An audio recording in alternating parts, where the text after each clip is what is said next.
Hello বন্ধুরা, সবাই কেমন আছেন? আশা করি সবাই ভালো আছেন।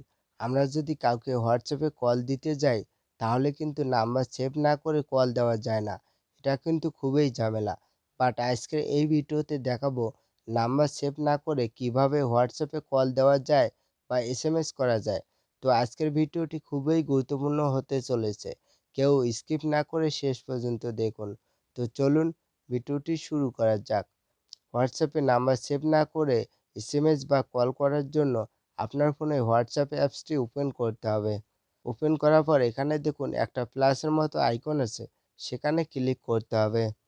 ক্লিক করার পর এখানে দেখুন আপনি যে নাম্বার দিয়ে হোয়াটসঅ্যাপ অ্যাকাউন্টটি খুলেছিলেন সেই নাম্বারটা এখানে দেখাচ্ছে, ওকে।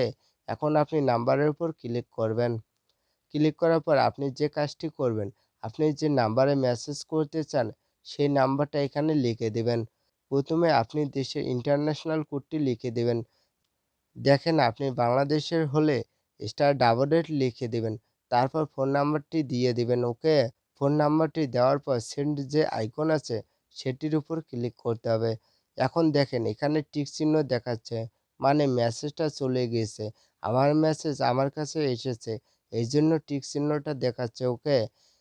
এখন আপনি এই নাম্বারের উপর ক্লিক করবেন। ক্লিক করার পর এখানে দেখুন চ্যাট উইথ, এই অপশনের উপর ক্লিক দেন।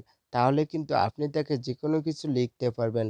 মানে আমি নাম্বারটা সেভ করলাম না। এই যে দেখেন উপরের দিকে তার নাম্বারটা শো করছে, বাট নাম্বারটা কিন্তু সেভ করে না।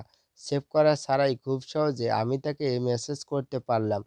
এখন আমি চাইলে ভিডিও কলে কথা বলতে পারবো এবং ছবি পাঠিয়ে দিতে পারবো। ঠিক এইভাবে আপনি নাম্বার সেভ না করে হোয়াটসঅ্যাপে সবার সাথে এসএমএস করতে পারবেন বা চ্যাট করতে পারবেন। তো আজকের ভিডিও এই পর্যন্ত। আপনার কাছে ভিডিওটি কেমন লেগেছে তা অবশ্যই কমেন্ট করে জানাবেন। আর ভিডিওটি ভালো লাগলে অবশ্যই ভিডিওতে একটি লাইক করে দেবেন এবং সাবস্ক্রাইব করে রাখবেন।